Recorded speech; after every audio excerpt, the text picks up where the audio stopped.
Theorem number 3, chapter number 10। इस theorem के अंदर जो अहम बात है वो ये है कि हमारे पास दो ट्राइंगल्स हैं, वो दोनों ट्राइंगल्स आपस में कारस्पॉन्डेंस रखती हैं। अब ऐसा है कि एक ट्राइंगल्स की 3 साइड्स और उसके कारस्पॉन्डिंग दूसरी ट्राइंगल्स की 3 साइड्स अगर आपस में कॉन्ग्रुएंट हैं तो फिर हमने प्रूव करना है कि जो दोनों ट्राइंगल्स होंगे वो भी आपस में कॉन्ग्रुएंट होंगी। ये basically side side side postulate कहलाता है। आइए इसको प्रैक्टिकली सॉल्व करते हैं। सबसे पहले स्टेटमेंट है वो ये कह रहा है कि इन अ कॉरेस्पॉन्डेंस ऑफ टू ट्राइंगल, उसने ये बात बताई है कि दो ट्राइंगल्स की दरमियान अगर कॉरेस्पॉन्डेंस होती है, दो ट्राइंगल्स के दरमियान में कॉरेस्पॉन्डेंस तो होती है। फिर वो नेक्स्ट बात कर रहा है, वो कह रहा है इफ, देखिए बड़ा अहम वर्ड है इफ से लेकर और देन से पहले पहले तक। If 3 sides of one triangle are congruent to the corresponding 3 sides of the other triangle, यानी कि दो ट्राइंगल्स की बात की है। एक ट्राइंगल की तीनों साइड उसके कॉरेस्पॉन्डिंग दूसरी ट्राइंगल की तीनों साइड्स, वो कह रहा है अगर आपस में कॉन्ग्रुएंट हो जाएं, देन का वर्ड देखें रेड कलर में लिखा हुआ है, then the two triangles are congruent. बहुत सिंपल है, गिवन ये है कि दो ट्राइंगल्स हैं, उनकी तीनों साइड्स आपस में इक्वल है, दोनों की कॉरेस्पॉन्डिंग साइड्स आपस में इक्वल है। क्या प्रूफ करना है? दोनों ट्राइंगल्स कॉन्ग्रुएंट हैं। पहले हम डायग्राम ड्रा करेंगे, उसके बाद हम लिखेंगे गिवन और टू प्रूव लिखेंगे।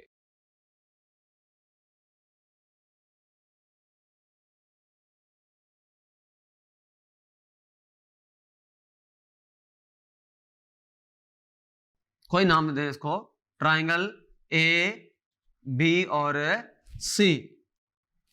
ये ट्राइंगल हमारे पास ए बी सी है। एक और ट्राइंगल ड्रा करते हैं।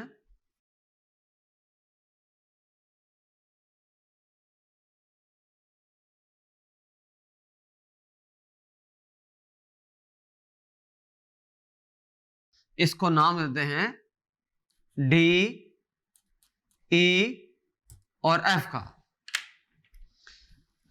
ये एंगल ए हो गया, angle B, angle C, angle D, angle E और एंगल एफ। हमें ये बात गिवन है कि दो ट्राइंगल्स हैं और इनके आपस में कॉरेस्पॉन्डेंस है।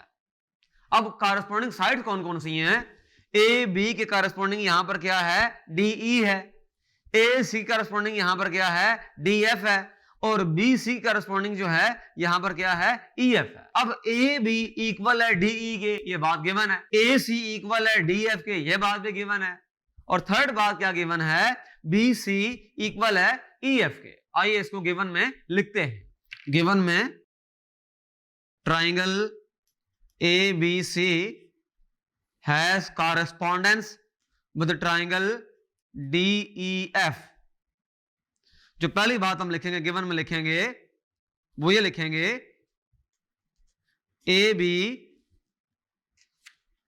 बी जो है वो कॉन्ग्रुएंट है डी ई के, और जो बी सी है वो कॉन्ग्रुएंट है ई एफ के, और जो ए सी है वो कॉन्ग्रुएंट है डी एफ के। टू प्रूव, क्या लिखना है टू प्रूव में? कि triangle A B C is congruent to triangle D E F. हमने ये बात है प्रूव करनी है। अब हम इसमें कुछ कंस्ट्रक्शन करेंगे। कंस्ट्रक्शन ये होगी कि एक ऐसा पॉइंट एम लेंगे, यहां पर एक पॉइंट एम ऐसा लेंगे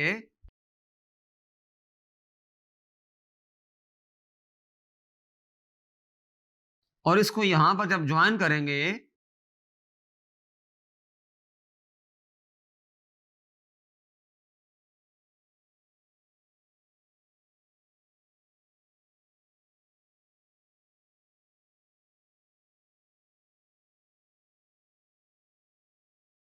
हमने एक पॉइंट M लिया और ये एंगल बनाया, ये वाला एंगल। कंस्ट्रक्शन में हम ये करेंगे,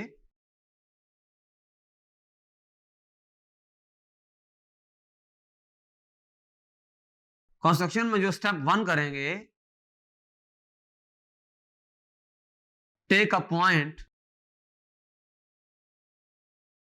M such that angle MEF ये कॉन्ग्रुएंट हो जाए एंगल B के। देखें, हमने यहां पर एक पॉइंट M लिया, इस तरह लिया कि जो एंगल ये बन रहा है, ये वाला एंगल बन रहा है, ये वाला, ये इस एंगल B के इक्वल आ जाए। मतलब ये कि अगर एंगल B 60 डिग्री का है तो ये भी कितना होना चाहिए, 60 डिग्री। अगर एंगल B 45 डिग्री का है तो ये भी कितना होना चाहिए, 45 डिग्री। ये हम कर सकते हैं और हमने कर दिया। कंस्ट्रक्शन में पहला काम हमने ये किया है। अब हम नाम देंगे एंगल्स को। और दूसरी बात ये है कि ये जो साइड हमारे पास ME है, ये वाली जो साइड हमारे पास ME है, ये वाली साइड, ये इक्वल है AB के। ये ऐसी साइड बनाई है हमने, इतनी लेंथ ली है।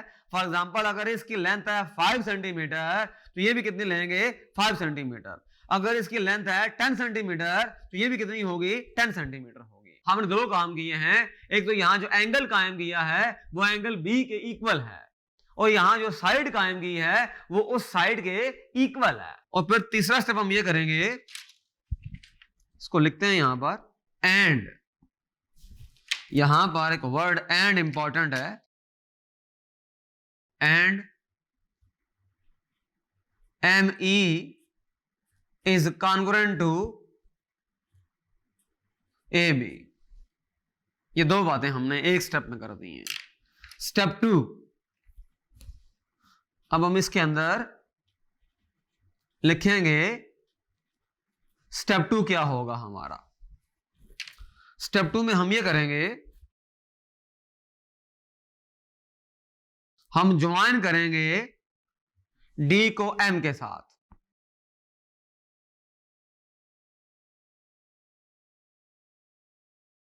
हमने ज्वाइन कर दिया D को M के साथ। यहां पर जो एंगल बन रहा है, ये वाला एंगल और ये वाला एंगल, इधर एंगल बन रहे हैं, ये वाला इधर भी एंगल है, ये भी दो पार्ट्स में डिवाइड हो गया है। इनको नाम दे दें, ये एंगल 1 हो गया, ये एंगल 2 हो गया। इसको नाम दे दिया एंगल 3, ये एंगल 4, इधर एंगल 5, इधर एंगल 6, ये हो गया एंगल 7 और ये हो गया एंगल 8 हो गया। स्टेप 2 में ये किया, join D with M and give names to angles। बहुत सिंपल काम है। हमारे पास ट्राइंगल थी DEF, उसके नीचे हमने M पॉइंट इस तरह लिया कि जो लेंथ बन रही है हमारे पास EM की, वो इक्वल हो जाए AB के। और जो एंगल था हमारे पास एंगल B, और यहां पर जो हमने एंगल बनाया है, एंगल नाम दिया उसको 5 का, वैसे उसका जो ऑफिशियल नेम है, जो असल नेम है, वो है MEF या FEM। तो वो एंगल जो है वो एंगल B के इक्वल है। अब हम करेंगे इसका जो सबसे इंपॉर्टेंट पार्ट होता है, प्रूफ। प्रूफ के अंदर दो मजीद सेक्शंस होते हैं, स्टेटमेंट्स एंड रीजंस।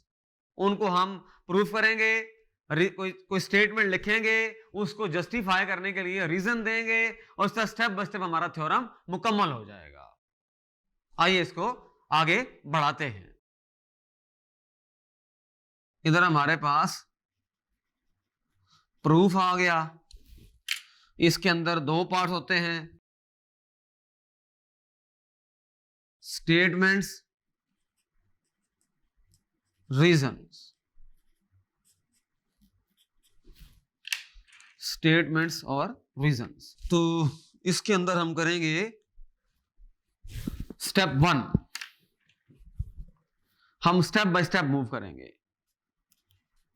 इसके अंदर भी स्टेप 1, अगर मैं इस ट्राइंगल को सेपरेटली शो कर दूं फ्लिप करके, तो मेरा काम आसान हो जाएगा। मैं यहां शो करता हूं इसको।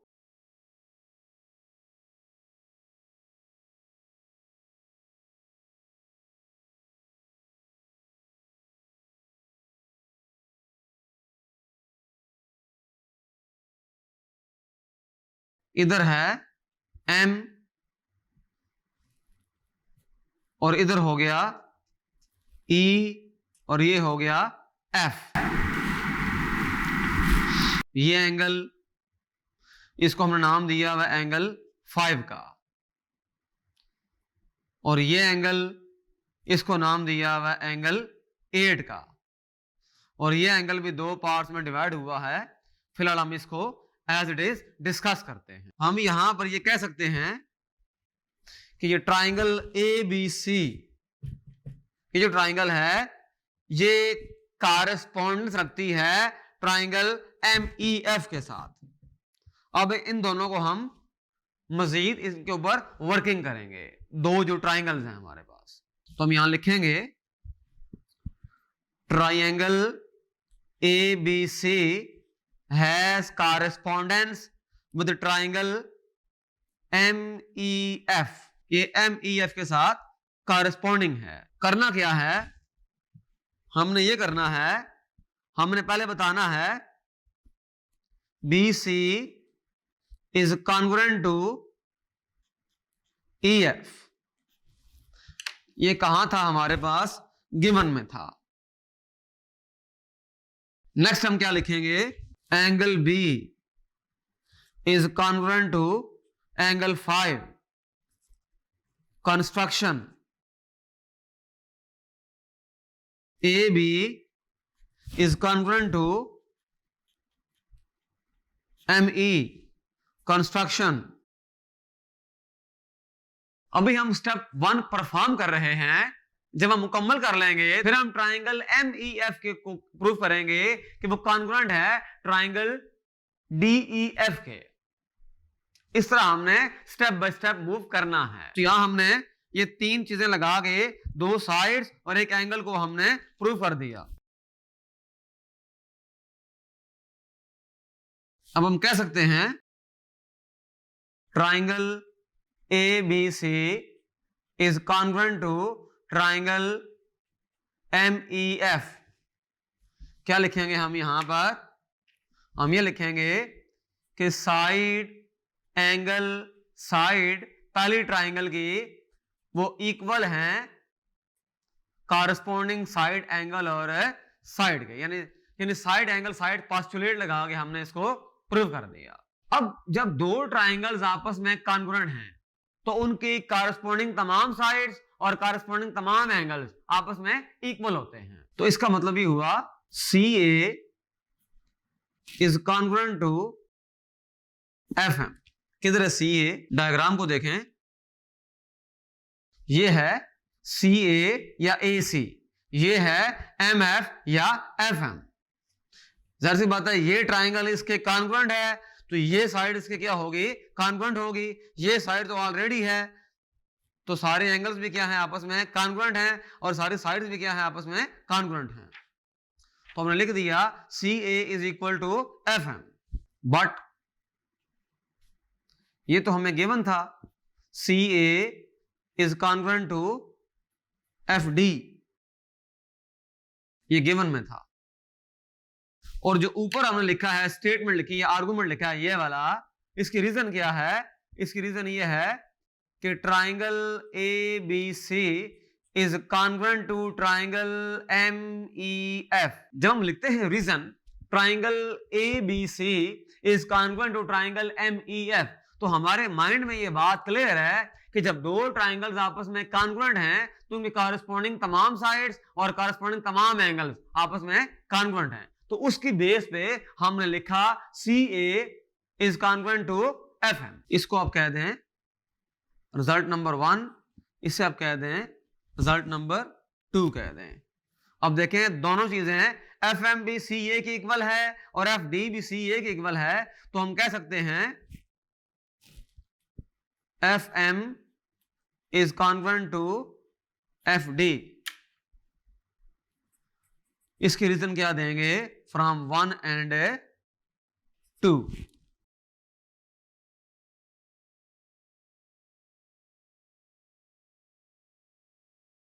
स्टेप नंबर 2, स्टेप नंबर 2 में हम इस ट्राइंगल को कंसिडर करेंगे ट्राइंगल FDM, जो मैंने यहां आपके सामने ड्रा की है सेपरेटली ताकि आपको समझ आ सके।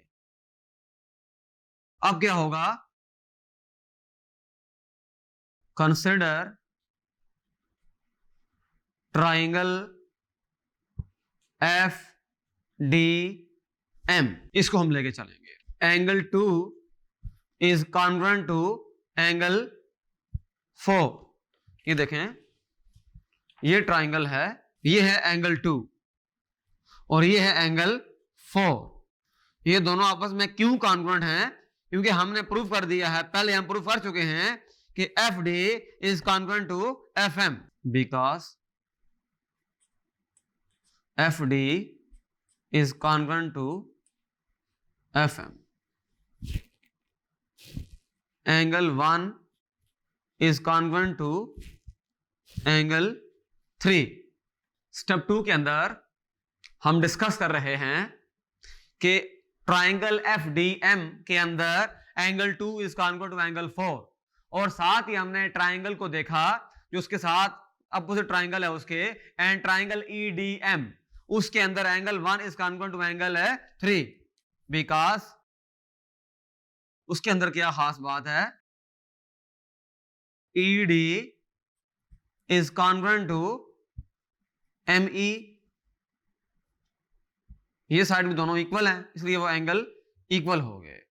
अब इन दोनों को हम ऐड कर देंगे इधर ही, angle 2 plus angle 1 is congruent to angle 4 plus angle 3, और यहां से हम देखा कि ये एंगल बन गया हमारे पास D और ये कॉन्ग्रुएंट हो गया एंगल M के, because angle D is congruent to angle 1 plus angle 2, और दूसरी बात यहां से ये है कि एंगल जो M था वो इक्वल है एंगल 3 और ये एंगल 4। हमने ये बात अंडरस्टैंड करनी है, हमने बात माइंड में रखनी है कि एंगल D को हम लिख सकते हैं angle EDF, and angle E को भी लिख सकते हैं एंगल M को, उसका पूरा नाम क्या होगा, एंगल EMF। अब हम परफॉर्म करेंगे step number 3, triangle DEF has correspondence with triangle MEF। अब हम EDF और MEF को देखेंगे। अगर मैं अलग ड्रा कर लूं EDF को तो हमारे लिए आसानी है।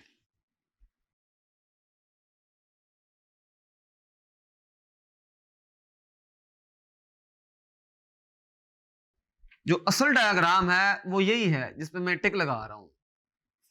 ये जो तीनों मैंने ड्रा की हैं ये आपकी अंडरस्टैंडिंग के लिए मैंने सेपरेटली ड्रा किया है। एग्जामिनेशन के अंदर आप ये भी कर सकते हैं, अदरवाइज उन्हीं दो डायग्राम के ऊपर भी काम करके आप इसको सॉल्व आउट कर सकते हैं। ये सिर्फ समझाने के लिए और एक्सप्लेन करने के लिए मैंने सेपरेटली इनको ड्रा किया है। मैथमेटिक्स में खास बात यह है कि चीजों को अंडरस्टैंड किया जाए इन डेप्थ में जाकर। अगर चीज समझ आ जाए तो तैयार करना आसान होता है, और इम्तिहान में ये कंफर्म बात होती है उसको तैयार कितना करते हैं आप। अब यहां पर ये है कि अब हम इन दो ट्राइंगल्स को लेके चलेंगे, यानी कि DEF को और MEF को लेके चलेंगे। अब देखें DEF और MEF, जो पहला लिखेंगे हम स्टेटमेंट लिखेंगे, जो पहला आर्गुमेंट लिखेंगे वो ये लिखेंगे FD is congruent to FM, prove. ये पहला आर्गुमेंट हो गया। Measure of angle D EDF is congruent to measure of angle EMF, ये भी हम प्रूव कर चुके हैं। इन दो ट्राइंगल में खास बात यह है कि हम इनकी जो कॉरेस्पॉन्डिंग चीजें हैं उनको हम ऑलरेडी प्रूव कर चुके हैं। आल्सो अब जो तीसरी बात है वो क्या है, वो ये है कि DE is congruent to ME, because हम ऑलरेडी प्रूव कर चुके हैं DE is congruent to AB and ME is congruent to AB। चूंकि DE और ME दोनों AB के इक्वल हैं, लिहाजा आपस में भी क्या है, इक्वल हैं। इसके एग्जांपल ऐसे है जैसे x की वैल्यू 2 हो जाए, y की वैल्यू भी 2 हो जाए और x और y दोनों क्या होंगे, आपस में इक्वल होंगे। तो हम यहां से ये कंक्लूड कर सकते हैं कि triangle DEF is congruent to triangle MEF। यहां पर हमने कौन सा पोस्टुलेट लगाया है, side angle side is congruent to side angle side. हमने ये किया कि दो ट्राइंगल्स के इन बिटवीन उनके कॉरेस्पॉन्डिंग दो साइड्स और एक एंगल हमने प्रूव कर दिया कि ये इक्वल हैं, लिहाजा ये दोनों ट्राइंगल्स आपस में इक्वल हैं। अब हमने पहले ये किया, हमने यहां पर ये खास तौर पे प्रूव किया था कि triangle ABC is congruent to triangle MEF। इसको आप कहते हैं रिजल्ट नंबर अल्फा। अल्फा एक नंबर है, ग्रीक सिंबल है। अब यहां पर हमने ये किया, यहां पर हमने प्रूव कर दिया कि triangle DEF is congruent to triangle MEF। इसको आप कहते हैं बीटा। हमारे पास शुरू में दो ट्राइंगल्स थी, एक ट्राइंगल ABC और एक ट्राइंगल DEF। फिर हमने कंस्ट्रक्शन के जरिए एक और ट्राइंगल कायम की MEF। पहले हमने प्रूव किया कि ABC is congruent to MEF, इसको हमने नाम दिया अल्फा का। फिर हमने प्रूव किया DEF is congruent to MEF, इसको हमने नाम दिया बीटा का। अब अल्फा और बीटा दो रिजल्ट्स हैं हमारे पास। यहां से हम क्या कंक्लूड करेंगे कि triangle ABC is congruent to triangle DEF। तो ये बड़ा सिंपल है, बहुत आसान है। हम ये कह सकते हैं triangle ABC is congruent to triangle DEF। हमने ये रिजल्ट कहां से हासिल किया, फ्रॉम अल्फा एंड बीटा। तो ये हमने प्रूव करना था। हमारे पास स्टेटमेंट में जो चीज गिवन थी, दो ट्राइंगल्स गिवन थी और ये कहा गया था इनकी जो कॉरेस्पॉन्डिंग साइड्स हैं वो आपस में इक्वल हैं। हमने क्या प्रूव करना था कि जो दोनों ट्राइंगल्स हैं ये कॉन्ग्रुएंट हैं। हमने कंस्ट्रक्शन में ये किया, एक ट्राइंगल और कायम की, तो हमारे पास अब टोटल 3 ट्राइंगल्स हो गई हैं, ABC, DEF और MEF। हमने 3 स्टेप में ये काम किया। हमने ये किया, ABC को प्रूव किया कि वो MEF के इक्वल है। फिर हमने ये किया कि ट्राइंगल ABC को और ट्राइंगल DEF को आपस में प्रूव करने के लिए हमने ये किया कि DEF को MEF के इक्वल प्रूव कर दिया। इसको हमने कह दिया रिजल्ट नंबर बीटा। इसके में जो भी हमने काम किया वो आपके सामने है। फिर हमने कह दिया कि triangle ABC is equal to triangle DEF, यानी कॉन्ग्रुएंट। इस तरह से हमारा थ्योरम प्रूफ हो गया। आपने इसको स्टेप बाय स्टेप तैयार करना है।